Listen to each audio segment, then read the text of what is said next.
The Colorado Buffaloes are 4-1. If you don't know, they beat the UCF Knights in Orlando in their home stadium 48-21. It was a fantastic game, and they ended up dominating in the latter parts of the game. This is the team we've been waiting for them to show up. A complete team that shows up on offense, defense, and even special teams. Might have had big kicks today. The defense showed up in a very physical way. They had fumble returns for touchdowns. They had forced fumbles. They had interceptions. And the offense, wait till I read you these numbers. But let me tell you, they are going to need it going into the week after next. They go into the bye week, but they host Kansas State, who is ranked coming into them, and they're very much like UCF. They love to run the football, but they have better passing. They have a better, more competent passer on that route. And by the way, that's how it's going to be for the rest of the year. They're going to run into quarterbacks that actually can put the ball on the money.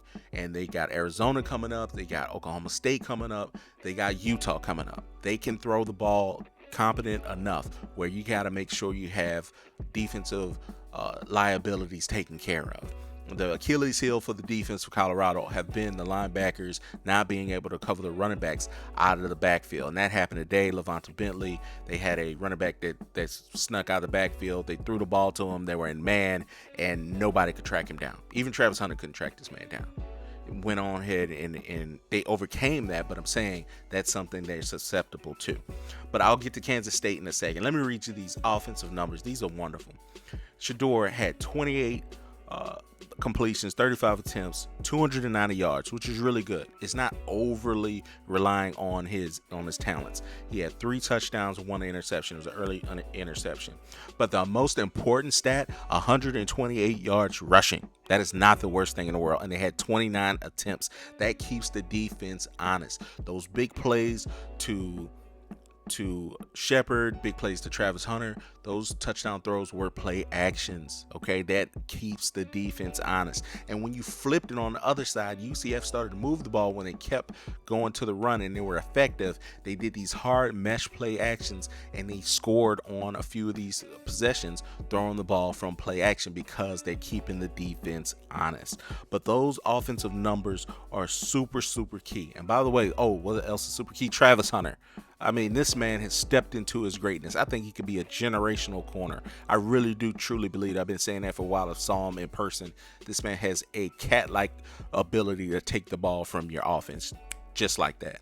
This man had 2 tackles, but he had a wonderful interception, and he had his Heisman moment where he went up to the cameras and did the Heisman pose. He has stepped into his greatness. He says, I'm the best player in the country. Somebody prove it otherwise. On the other side of the ball, he had 9 catches, 89 yards, 1 touchdown. And by the way, everybody knew they wanted to throw me the ball.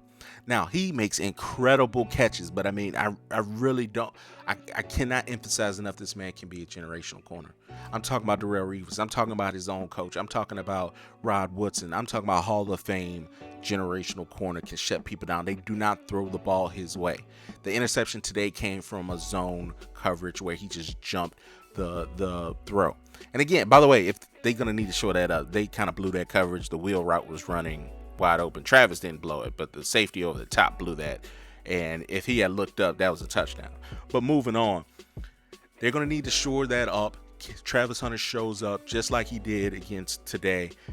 The sky's the limit. If this team showed up in Lincoln, it might be a different story. They might be undefeated. Now, Nebraska has a great overall team. They might have still ended up winning that game, but even then, this team can play with a lot of teams throughout the country. And I'm talking about that upper tier echelon, those top 10 teams. I'm not talking about the SEC just yet, but I know they're getting there. They're building something special, and you can see it.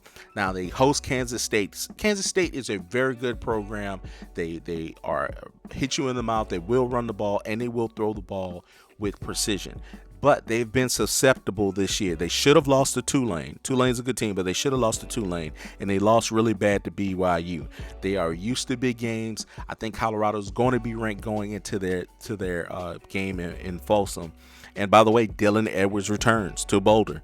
He's going to have his own intel for being with Coach Prime for a year, and Shedeur and the offense, and he's going to have his own abilities. Kansas State does give him the ball, so it's going to be a lot of pressure going into this game. I think it'll be two ranked teams going at it on that Friday. And yes, the game is on Friday. Please mark your calendars, because you're going to wake up Saturday thinking you're going to watch the game, and you're not.